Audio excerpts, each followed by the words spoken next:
Okay, folks, another film being reviewed by one of my favorite directors. I went to the library to pick up another DVD that I reviewed recently. I think it was Major Dundee. It might have even been Convoy. And I'm trying to like Sam Peckinpah, but I went to the catalog and I looked up Carol Reed. And I ended up with this 1940 film from the Criterion Collection, Night Train to Munich. Black and white, which Carol Reed does best. The box art here features basically the final scene, which I can remember the cable car scene. It is iconic. Rex Harrison is the lead man in this film, and it's basically pre World War II, almost the start of World War II. It's adapted from a short story by this guy named Gordon Wellesley, and his short story was called Report on a Fugitive. It was adapted for the screen by Sidney Gillette and Frank Laudner, and they claim that they only used the first 10 minutes of a short story for this film, and the rest was their original idea. It is often compared to 1938 Alfred Hitchcock film The Lady Vanishes, which also a large portion of this film takes place on a train, thus the title. It is a thriller. It is a UK production filmed in Shepherd's Bush, London. Basically, we're at the eve of World War II as the Third Reich is claiming territories and expanding their borders, taking over the Sudetenland, Czechoslovakia, and basically that's where the movie picks up. There is this main character that they feature. Well, he's probably not like a main character. He's essential to the story. Rex Harrison is more the main guy, but basically he's working in a munitions plant or some sort of steel plant, and Czechoslovakia is falling into the hands of the Third Reich, and they want his intelligence for war production, and he flees to London. But before his daughter can get to the airport, she is captured by the Gestapo and put into a concentration camp. And that's kind of where the whole movie, are they going to escape? Are they going to get away from the Nazis? It's a spy thriller. It's very well done. And this is like the perfect timeline where I struggled with Major Dundee. It was so long.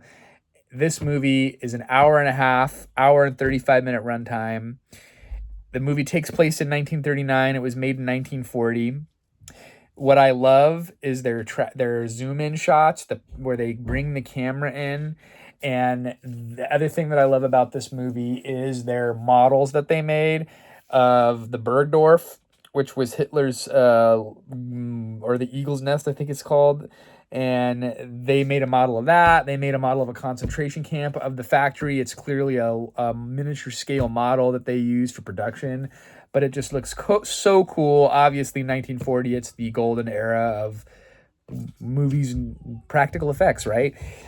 So it's got a lot of things going for it.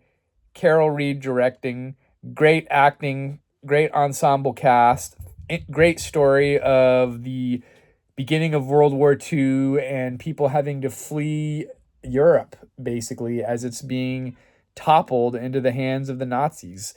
And there's a chase that's going on between the good guys and the bad guys. It is a great trace film.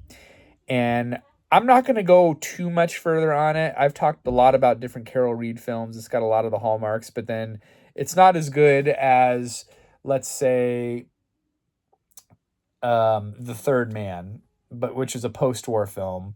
But this movie is still an excellent film, and I'm still going to give it a 5 out of 5. IMDb score 7.2 out of 10. The Rotten Tomato critic average is 89%, and I've said it once and I'll say it again.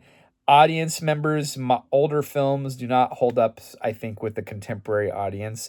500 plus reviewers. The critic average for the audience score on Rotten Tomatoes is only 72%, which I think is absolutely absurd. This movie is awesome. It is a classic. If you like World War II films, if you like spy and espionage films, if you like black and white films or golden age films from like the 30s and 40s, this is checking off a lot of the boxes. It's just worth a watch. My mother had never seen it. I recommended it to her. I hope she can find it to stream because she does not have a DVD player anymore. Short little snippet. I've finally gotten through the big stack of library films that I've gotten, and I'm sorry that I took so long to review this. It's been sitting on my nightstand, and I'm glad that I finally sat down. Okay, interestingly enough, before I wrap it up, I forgot to mention this. Sidney Galat and Frank Laudner, they are best known for writing The Lady Vanishes, which people compare it to that. So anyway, they say it's almost too similar, or they thought this was a companion film to that one, which it's not. They're standalone movies. And I did look it up, and The Lady Vanishes is also a Criterion release, and I'm going to have to look it up and see if the library has it. Until next time, folks, I might even have it in my extensive media bunker. We'll see you then. Thanks for watching.